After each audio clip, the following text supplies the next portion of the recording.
Yo, yo, welcome back. We're live on a Wednesday, and I am coming off of sitting in hardcore New York traffic. Had to go to Brooklyn, which gave me the vibe for today, honestly. Traffic, no fun. Nobody likes it. But when I was in Brooklyn, I was thinking about all these reasons for what I'm about to lay out, and it just fed into the culture of what I'm going to say. Today, I want to talk about my favorite sports league. I don't want to recap box scores. We do that a lot. I don't want to look at standings or games. And if you want to do all that every other day of the week, every weekday we're live, we have plenty of that. But today I wanted to lay out something that I feel passionately about because I think the NBA is by far the best league around. And I've had this argument with my friends a ton of times. It just, not only does basketball vibe with me more than all the other sports, but just as a league, objectively, I think they run it better in a number of different ways.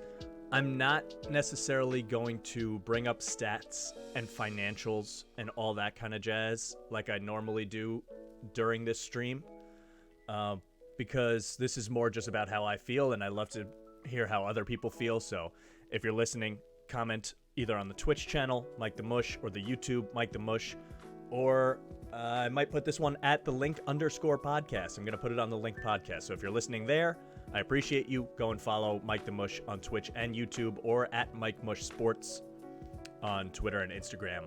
Trying to build up both things. But basketball just means a ton to me, and I want to fight for it. So I'll talk about a bunch of different sports. I'm mostly going to leave out MLS because it's just a second tier, and soccer does fix some of the things that I will complain about in the other sports, but since it's so far and away not the predominant argument, at least in this country, it didn't feel relevant to take notes on or anything. And mostly I'm just going off the cuff here with what I think about. So if I miss some stuff, sue me. Or don't sue me. You know, it's too much money in litigation. I don't have a lawyer. But I also could talk about the NCAA, but the fact is, college basketball is loved by most people. College football, not quite as much. And I just think everybody knows that the NCAA is a trash organization altogether. They should be paying the players that. Maybe another Wednesday, when it's a light sports day or whatever day, maybe we'll do another one of these in podcast format and talk about how annoying the NCAA is. They just rob the players blind, and they're ripe with corruption, and I just don't even feel the need to put them in this conversation. So for now, we're mostly going to stick to NBA versus NFL versus MLB versus NHL. And to me, you got to put the NBA towards the top for a million different reasons. I don't even know where to begin, so I'm just going to go off the cuff and see what I can find. First, I acknowledge that the NFL is the mega power, right? So I'm going to try to find reasons why I think they're not, and refute that with points about the NBA. The MLB and the NHL are more regional. That's just a fact. I don't think anyone would argue that. It doesn't mean you like it more or less. It just hasn't, both of those leagues haven't done a great job of making the game and the league accessible on, I was going to say a global format, but even national, they struggle a lot more. So we'll get into that a little more as we go along. But the top reason I like NBA is because it is a game, unlike the NFL, unlike the MLB, and unlike the NHL. The game is the same one you play. If I want to get 5 of my friends together, hell, I could get 3 of my friends together. We could play a 2-on-2. We go play pickup. It's the same game. I don't need to wonder why someone is doing a thing differently in one of the other games that I'm watching in a pro game. When I'm playing football, if we play pickup football with a couple friends, you're not even playing close to the same game that they're playing on Sunday, right? That goes without saying. MLB, there's just no pickup aspect to it, which is annoying. And I wish there was. And MLB is probably second on my list, so there'll be a couple of times throughout this where I probably will give them some credit. Because I think they do a lot of things well, but they have their own issues too. And the NBA has issues. I'm not saying it doesn't. But it's definitely my choice. And like I said, you can play it. You can understand it's an everyman game. I am 5'10", 190 pounds, 185 on a good day if I weigh myself in the morning. And I have gone out there. In college, I played with some of the UConn basketball players, And I've played with some serious talent, and you can at least be in the same game. Even if you're bad and getting destroyed, you're holding your own generally, and at least comparable and playing. If I try to hit an MLB pitcher, it's just a joke. It's like, why are we even here? Even if I try to field a grounder at third base, what are we doing? You can't play in the NFL if you're 5'10 and don't have 4 flat speed, Like, it's not possible. And the NHL, God, I can't even skate. So, I mean, there's a curve there, too. The NBA, you can at least relate to what these guys are doing. So I think that's a really important point. And also with the teamwork of it all, too. It's like, I can understand how a pick and roll works, right? Even if you're not a basketball fan, if you're listening and you're like, I don't know how pick and rolls work. The player with the ball has someone come up to them and stand in front of their defender, right? Clear as a bell.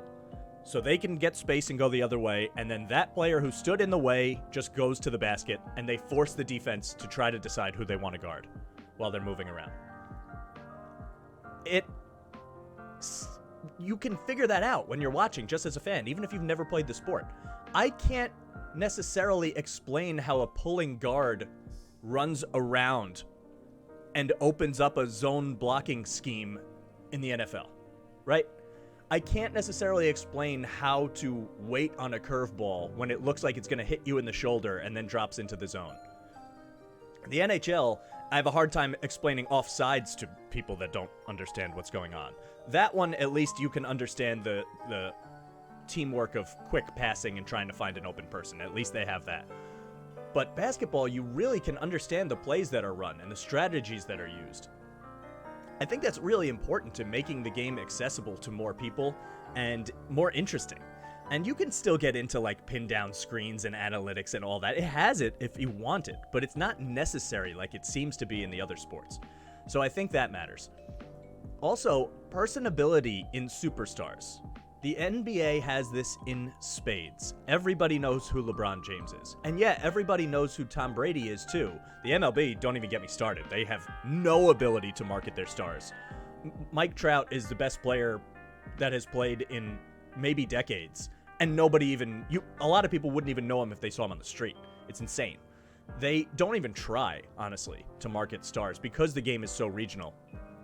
They've done a horrible job. Even hardcore baseball fans will say that they need to be doing better in a modern age, and they just don't do it.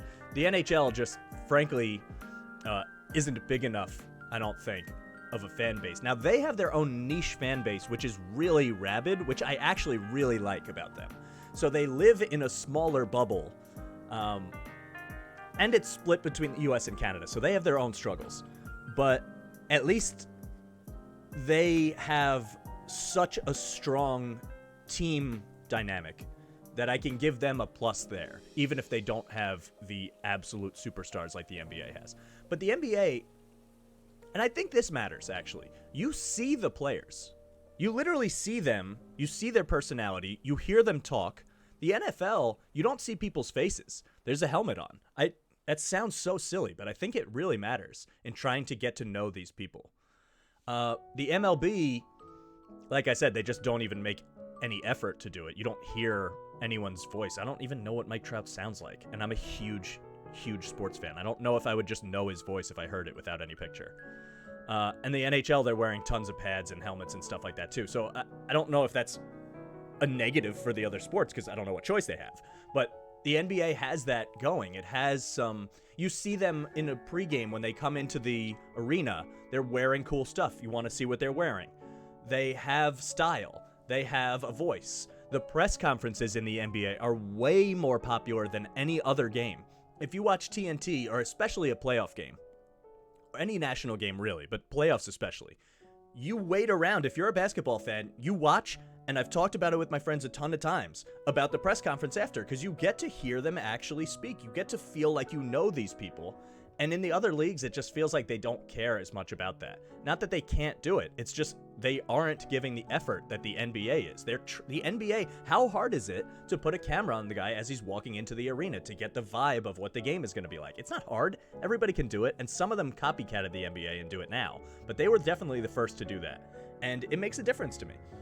Also, those same stars that are more personable and have more of a voice, and we'll get into the social aspect of that all too, because the NBA is light years ahead of the other sports when it comes to the NBA players actually being allowed to have an opinion and voice it without getting in trouble. In fact, it's encouraged most of the time. The Black Lives Matter thing, the Eric Garner stuff, the Clippers disaster with Donald Sterling, last year with the Bucks, all the race relation stuff, people deciding to sit out games, even Kyrie Irving, who, if you don't like him, I understand, but he's sitting out games because he believes in a thing. The guy that played with Shaq at LSU, I forget what he changed his name to, so I apologize, and if I were editing this, I would look it up after.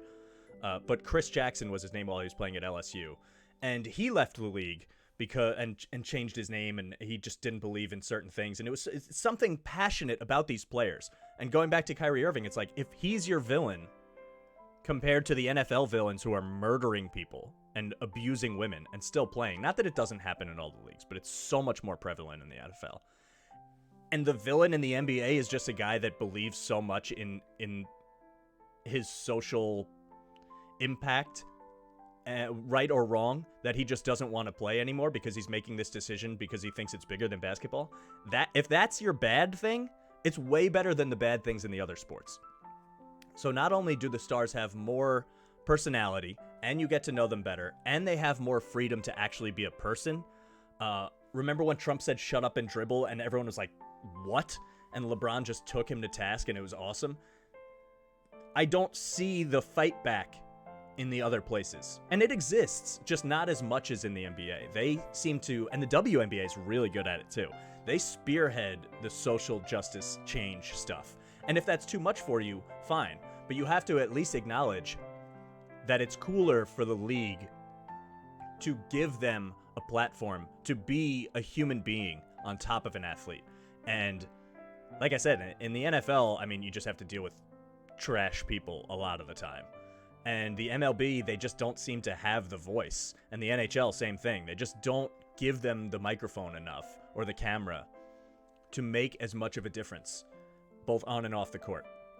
So that's a little rant that I didn't plan on going on, but it's still true. And also in the NBA, those same stars have a huge, huge impact on the actual game. Now, this is where you can be on either side of the fence, right?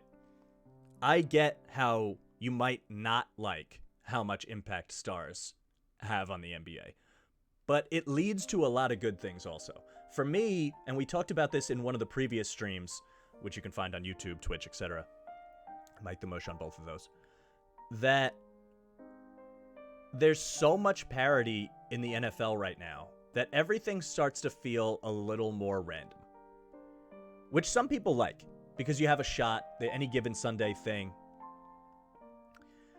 I get that, but I also like that at some point you want the best teams to be able to win somewhat consistently, right? I think that just has to be a thing.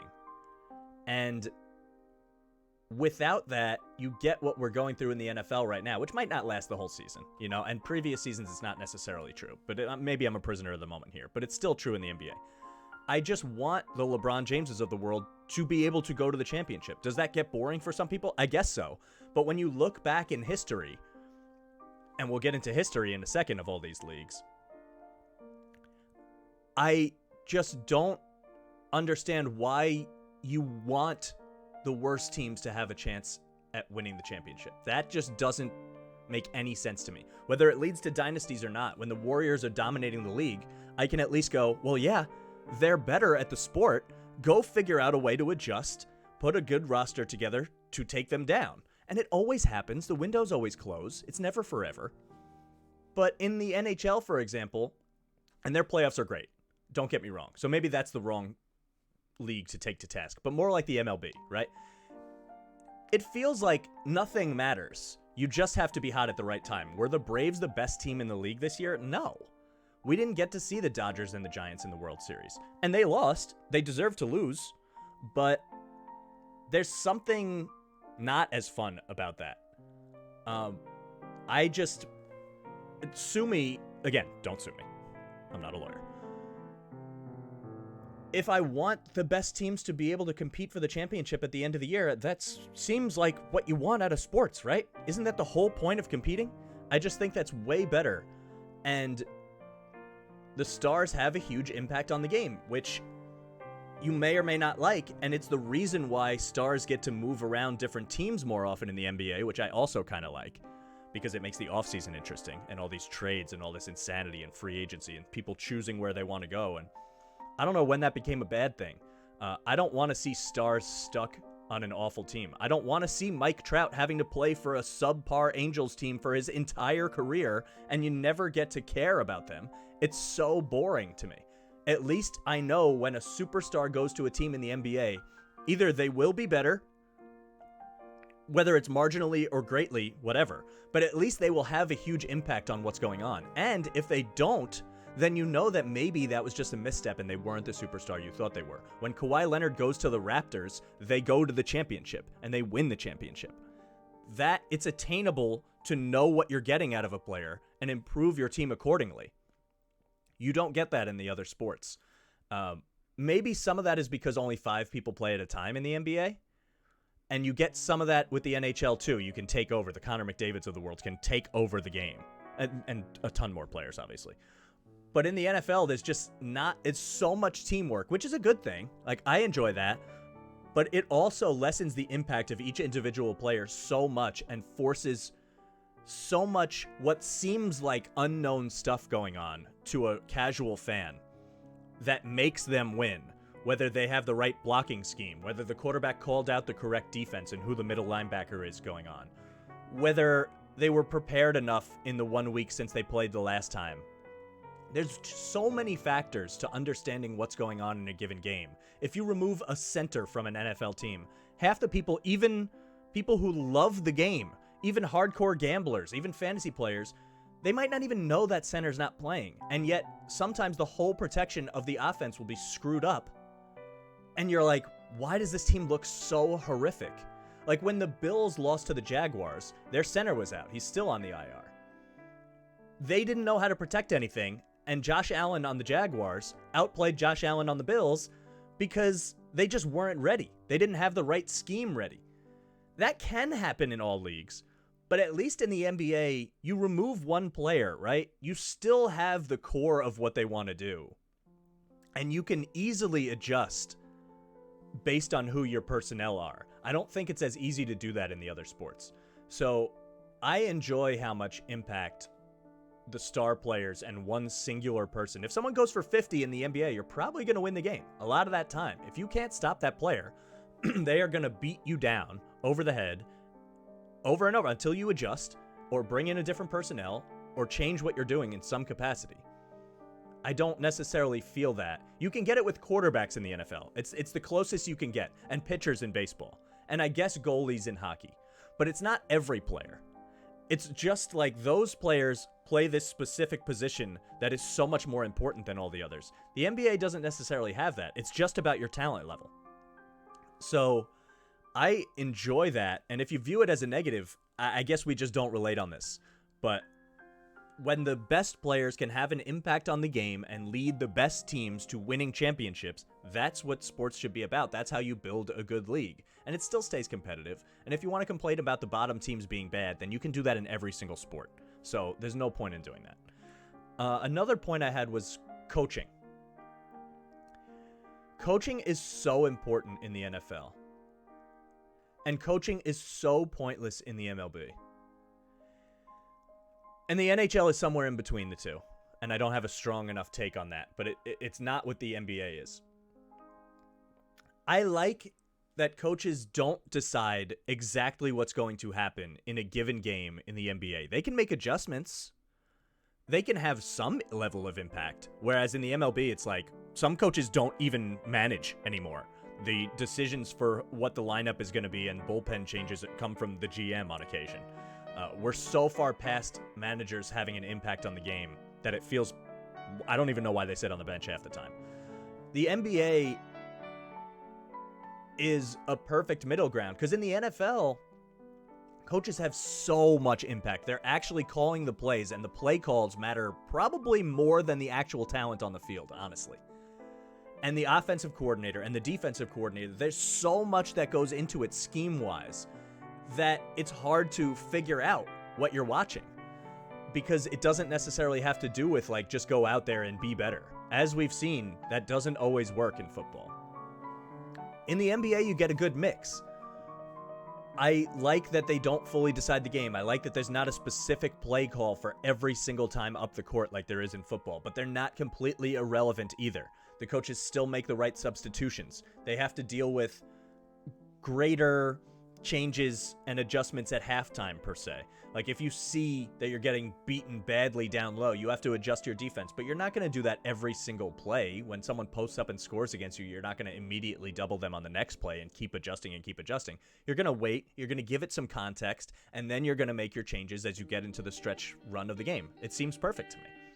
So coaching matters, and I think that's an underrated thing that makes the NFL really complicated. You can still watch it and enjoy it. It's still hype. But I think when it comes to the NHL and the NBA, there's such a perfect middle ground with coaching and strategy that you can both figure it out and appreciate it on a surface level. The NBA also is so much more of a global game than any of these other ones. The MLB does a pretty good job, and the NHL has Canada and Russia, basically. Or at least those areas. And if I'm ignorant, then, don't sue me again. But the NBA has branded itself as the global league, which I really enjoy. They've gotten huge in China. I'm not going to go down that rabbit hole. If you're not for the comments and support that NBA players and organizations have made for China, the only thing that I'll say is, and we're not going to get political here, but the only thing I'll say is there are fans in China that don't have to agree with the politics of their country to enjoy basketball. And I think it's important that the league still markets itself, and India too, it's really big there. It's big all over the place. Spain, Europe. You watch the NBA draft, and you hear all these countries trying to come to the NBA, right? So if you don't like that they support a given country because of their political stances and relationships with the United States or elsewhere, just try to realize that there are innocent fans there that just like the game and want to see the game, and it being brought to a global level is unequivocally a good thing, not only for fans but for players. There are players, look at, I don't know, I'm not going to go ahead and list all the foreign players in the league, but if you watch the NBA draft and you pay attention to the rookies, they're coming in from all over the place. All over the place. I have a Kristaps Porzingis jersey from Latvia. I mean, you don't get that anywhere else. The NFL is popular nowhere except for the United States and maybe, I guess, Canada, Mexico, and I guess a little bit in, like, when they play the London games. But it's not even close to how the NBA is in other countries. Basketball is just more beloved there. The MLB has some level of Latin American, Cuban, and Japanese fan bases, but they have leagues there that those people enjoy probably more. And the NHL has a United States and Canada relationship, which is cool. But I wouldn't call it... They're at least not flaunting the fact that they are the global league, which the NBA is willing to do and is willing to put resources into becoming more than just your local neighborhood. That said, there is such a community and culture to the game of basketball. And I brought it up before because I was in Brooklyn today. And you go to New York is just born and bred for basketball. I mean, you got Rucker Park, you got Madison Square Garden, you don't have the Barclays Center, they don't count, sorry. It is in the blood of people who like basketball to be like-minded with one another. There's such a sense of even something so silly like anyone who hoops like regularly and is interested in hooping generally doesn't wear their basketball shoes to the gym, right? They bring like flip-flops or slides. Even something so silly like that that's so irrelevant is just a nod to each other. Like there's a culture here. There's a community to the players of the game that you really understand. Even wearing armbands or whatever it is, anything. There's just a hoopers culture that I don't feel in other things. Baseball has some of it. Baseball players can talk baseball and it feels like they're speaking Japanese sometimes to other people. I don't think football players or fans have that. You go to a football game and it's like, these are just a collection of random people that enjoy the same game. Same with hockey. Hockey's, I guess, at least a little closer, but basketball just feels like if you hoop, you vibe with a person. Doesn't mean you have to be friends or anything.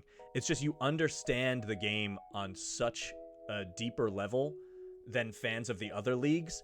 And I don't know if the NBA has aided in that or if it was natural and just led to watching the most popular league for basketball, but it definitely exists. There's something there. There's something to understanding how to dribble a basketball that everyone can have, and you can't exactly relate to how to properly do a play action pass or throw a curveball or hit a cutoff man or try to do a one-timer slap shot. It's just the culture and the relatability go hand in hand for me. And also something about, building on the culture thing, music goes hand in hand more with the NBA. Maybe that's why I love it too. Basketball and music go together perfectly. They play it during the games, and there's a hip-hop culture to it. And I can't think of any ties that those other leagues have to other art forms and mediums when it comes to culture. I don't think they do. So I think that's important when it comes to feeling more attached to the game and to the league. Same way I talked about the personability of the stars in the league. This allows you to feel like you're part of something. And it's way bigger in college basketball, right? I'll acknowledge that. And college football. I've always loved UConn basketball because I went there. I feel like I am part of the team. I know that the New York Knicks do not care about me as a fan. There's nothing lost on me that I don't belong to the Knicks. I just like them as a team. And that's enough for me, don't get me wrong. UConn basketball and college and whoever you like, you feel like you actually belong there. Not only because I paid tuition and went to the school and was peers with the players, but it just feels like way more of a sense of community. Now, the NCAA has so many issues aside from that I won't count it, but there's something about the basketball aspect that counts to me. And so the community and the culture of the game, there's a picture out there, and I'll share it on the social medias at some point when this comes out, of Rucker Park and people literally sitting on top of buildings when pros came to play there to just watch them play. It's full. It's a magnificent photo. And I just don't think you'll get that in other places. You can get it in baseball somewhat, like old school baseball playoff games. I'm thinking like Camden Yards and Wrigley Park and Wrigley Field. I don't know why I said Wrigley Park. And in San Diego, they have the warehouse in left field and people standing on like hotel room balconies and stuff. Like, you get some of it, but not like the rabid fanship the NBA has. So there's that. How about the game itself having a two-person tandem that only exists in basketball and hockey, I think. Hockey you can, and hockey not even as much because it requires the whole team to be really involved in the play. But at least on a breakaway, you can find the right spot and two people have such a chemistry that they'll work well together. But in basketball, it's unrivaled. If you get a big man and a guard, or even just the two-man game is a phrase that they use all the time for basketball. You can get such chemistry between players. When Dwayne Wade and LeBron James were doing alley-oops to each other all the time. When John Stockton and Karl Malone can run a pick and roll nonstop and dominate you every play because they work so well together and know where each other are going to be. When Derrick Rose and Julius Randle... No, I'm just kidding. I just wanted to put the Knicks in there. You know, you got to mention the Knicks once if I'm doing all-time pro basketball takes. Anyway, you get it. You can really view the chemistry between players. You can do it in the NFL with quarterbacks and receivers, I guess. But quarterbacks just break the mold. And there's 21 other starters on the team that don't necessarily have that chemistry. And if they do have it, it's not as available visually to a fan that is just watching and not hardcore grinding out film to take away takes. You can just see it when you're watching the game. That matters to me. Let's talk about history. Now, if you want to say which of these sports has the most rich history, it's baseball. It's America's pastime, I get all that. The problem with their history is they treat it as it's so sacred. And they, myself included, baseball fans and MLB fans specifically, treat the sport like the history is almost more important than the game now. And that stinks. You can't have both. Fans, especially older ones, are so attached to the records and the rules that it starts to get in the way of what we want in the game now, or at least what some people want, or at least what young viewers want. The game is long and slow, and old rules that don't need to be there anymore are still there. And anytime you add something new, God forbid I mention robot umps in my group chat, it's a 3-hour argument. Even though it's just going to speed up the game and make it more accurate. Like, what's the problem? We're not going to go down that rabbit hole, but my point is, we're so addicted to the history of the game that I think it gets in the way of progress. While the NBA has never let that happen. They have a rich history. You can go all the way back to before the league even started that people still talk about it. People talk about the ABA and the merger and all that kind of stuff. That's interesting both on the court and socially. You have stars from a long time ago. People talk about George Mikan, you know? People talk about Wilt Chamberlain and the Bill Russells of the world. And then you get to Magic and Larry and Jordan, and I'm skipping all these people. But you know it's star-driven, yes. But you still know the history without any question. But it has not gotten stuck. Yes, they all play in different eras, which makes it hard to quantify statistics sometimes. But the league knows that for the betterment of the fans and the viewability and the globalization, you got to throw the stats out the window sometimes. Yeah, it's going to be hard for people to score 100 points anymore. Wilt Chamberlain might hold that for a while, you know? But that's okay. It's fine. Yeah, the three-point record is going to be dominated over and over and over. When we saw Ray Allen do it, we were like, oh my God, who's going to be able to do that? Then Steph Curry breaks it in 10 seconds, and I hate to break it to you, while Steph is the best, somebody's going to break that record again. And there will be rule changes that alter how we look at older teams and players and strategies, but that's okay.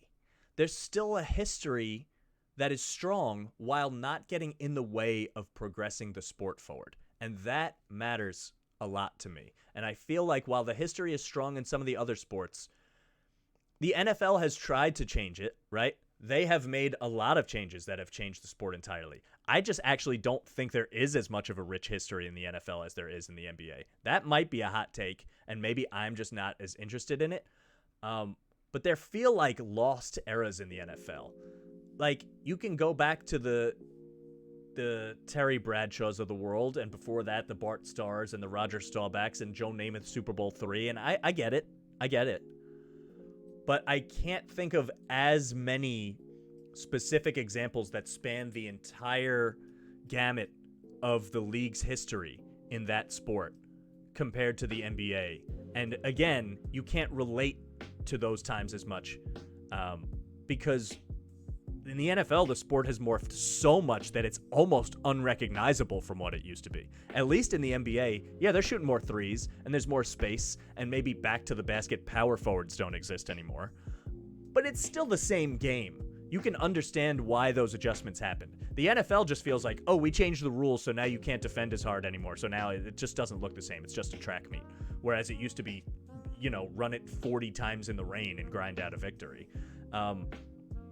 Maybe I'm off base there with how some people feel about it, but I just feel like the NBA has the most perfect mix of honoring their history while still progressing the sport and the league in a big way, while still remaining the same sport that you've always watched and loved. It's a delicate balance, and I think the MLB really needs to shed that ball and chain that is their history and just get over it. People will still love Babe Ruth, and it doesn't matter. It's fine. As it is, Barry Bonds is the home run king. No one even wants to admit it. He was not even allowed in the Hall of Fame. And it'll all get passed one day anyway. Some people remember the number as the premier thing for history, but it's the player's career that matters. And I feel like the NBA has always had a better stranglehold on that than other leagues have. So history is more up for debate than some of the other things, but I think it matters, and I think the NBA has a good mix of those two things. Let's talk about the offseason. The NBA offseason in the past 10 years, and credit to Adam Silver for this, who is definitely the best commissioner in sports. Gary Bettman in the NHL is a second, I suppose. Roger Goodell, I could do another 3 hours on how much I hate that guy. Soft on crime, just money hungry, working for the owners, doesn't matter what happens, no morale. I'm not a fan of his. And Rob Manfred just can't seem to decide what he wants to do with the league. He's just seems soft and hasn't improved the things that obviously need to improve fast enough for me. While Adam Silver is fearless. He makes a lot of different changes. He's in the spotlight. He talks all the time. The biggest knock on him is that he's got big ears. Big deal. I'm not going to call him Dumbo. Although I was in Dumbo today in Brooklyn, so it all comes together. Best commissioner has created this buzz in the offseason of allowing players to have somewhat of a say in what they're going to do, whether they're under contract or not. That is frustrating for a lot of people, but it, without any question, has made the trade deadline more interesting and has made the offseason moves, both in free agency and via trade, way more interesting.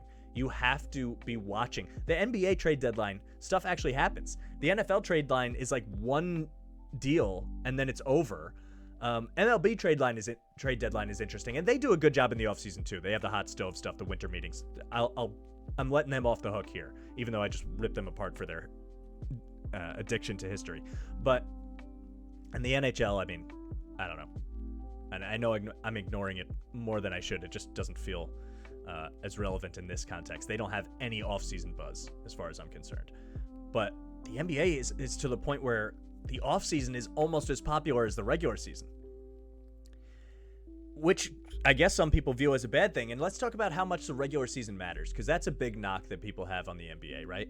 They say, you play all these games, the best teams are just going to win. What is the difference? Well, the best teams will get to the end. That I'll acknowledge.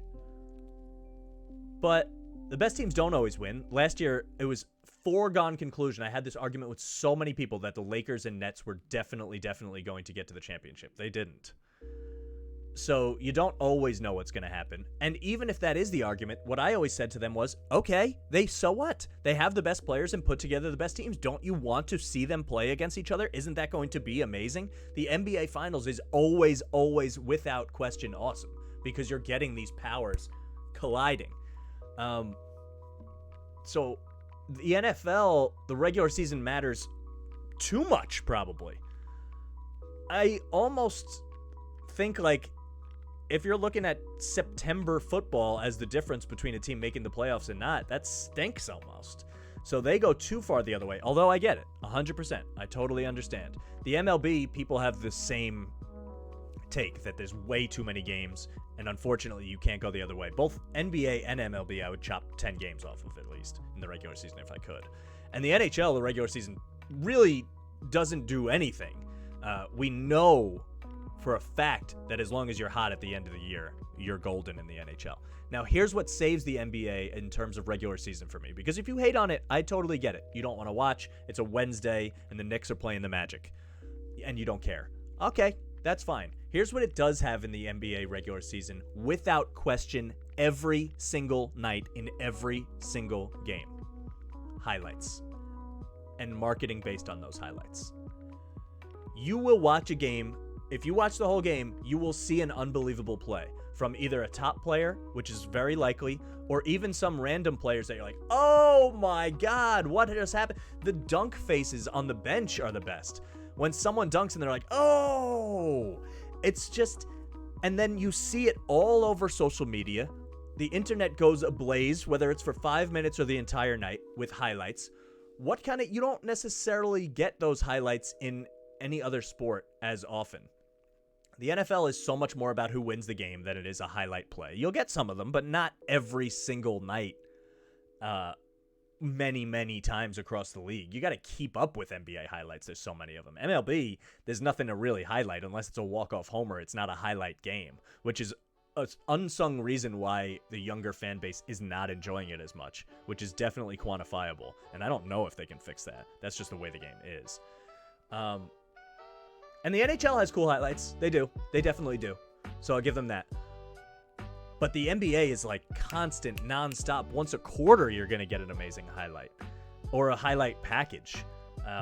So I think that's underrated in this social media era and world where we have to acknowledge that this is a necessary way to build the game and the brand and build excitement and get people to watch. So if you think the records don't care and you don't put stock in regular season wins against the Timberwolves in the winter, then okay, but you're going to get something out of watching that game without question. And I don't necessarily agree with that take if you have it, but I'm okay with you saying it. I just think that it's overcome by the fact that it's just interesting to watch, which the NFL has also, but I've gone through their slew of issues. And the MLB, that's their toughest thing, is like, is it actually fun to watch for people that don't love baseball? And it's just not. So highlights matter, off-season matters, trade deadline matters. NBA is just tuned into the internet, right? Like, they're so much more savvy about being prevalent in the moment in this 24-hour news cycle world. They haven't left themselves in the past like some of the other leagues have. Let's talk about stats. The NBA has a perfect blend of easy statistics, points per game, rebounds per game, assists per game, that matter, and also analytics that can work together but aren't necessary, right?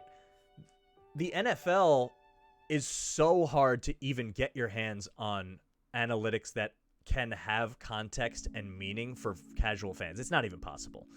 Pro Football Focus does an amazing job. There's a lot of websites out there that put together, even like yards per attempt numbers matter so much to me. And that's not even sniffing deep analytics of what each NFL team will do in each formation when they bring in two tight end sets. How often do they run to the right successfully? You got to put in so much time, effort, and context and film study and subjective nature to get to all those statistics. In the NBA, you don't need to do that. The surface level stats are fine, but the analytical stats are also much more attainable. They have stats on how much a player has run on the court that day. You can get that for like shooters that are running off screens. And that's easy to understand. I get it. They ran that far. Even true shooting percentage is like, oh, if you just balanced how much they're taking dunks versus how much they're taking three-pointers and getting free throws, like that's pretty much the percentage that you end up with true shooting. And I can explain that to people. Good luck trying to explain how WAR is calculated in the MLB. And it goes way further than that in the MLB. Like way, there are insane statistics that I need to spend 20 minutes trying to figure out what they even mean. before I can talk about them. And the MLB, while that can be a good thing, and I enjoy having it available, like I've said, for the NFL and the NBA, and NHL is not a statistical game, really. It's just really not, which stinks for them, but it's so context-based that it's cool to watch, but they don't have a dog in this race, as far as I'm concerned. But the MLB has poo-pooed on traditional stats so much. If you look at batting average, you're like, you plebeian. You don't know anything about baseball. And it's like, all right, that's like saying points per game don't matter in basketball. Like, they do. They matter something. You just have to have context. But the stigma in the MLB behind the difference of normal stats, quote unquote, and analytics has become so gaping that it becomes annoying to me. And trying to explain it to casual fans becomes more difficult. Even slugging percentage and OPS, it's like casual fans don't care how it's calculated. They don't even, there's nothing there for them. Whereas in the NBA, you can quantify stuff a little more and still have it be explainable and attainable. So the balance between the regular stats mattering and the analytics mattering and not needing to care about the analytics to get a lot out of the game, I think the NBA takes the cake there. I don't know if I have any other things. I love LeBron James, so that counts for something. I think he's the coolest. I think when he retires, he will be unanimously considered, if not the best basketball player, then the most important person in modern basketball history. I'm not going to go off on a tangent on this, but I just think he has taken the game from only caring about it when they're wearing the jersey to caring about it when they're in their sophomore year of high school and they're on the cover of Sports Illustrated and making highlight packages on SportsCenter. He did that. There's no question that he did that, and it has continued. He changed the game forever. He speaks up a ton for the league. He's a perfect spokesperson. He's never gotten in serious trouble with the law. I mean, we didn't even talk about crime in the NFL. I touched on it earlier, but you got to be kidding me with how soft they are on criminals and how much they employ bad people. The NBA has some of it, but not nearly as much. And LeBron is such a beacon of the right example for people.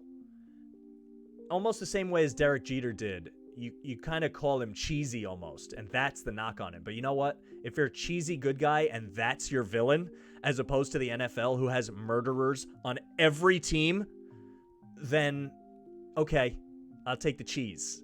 Everyone loves cheese. So I think that matters, and I just wanted to point out LeBron's impact because I think it's more than any other star has on their sport and league, and by the time he retires, I think people will understand it a lot more. I'm not going to say he's Muhammad Ali.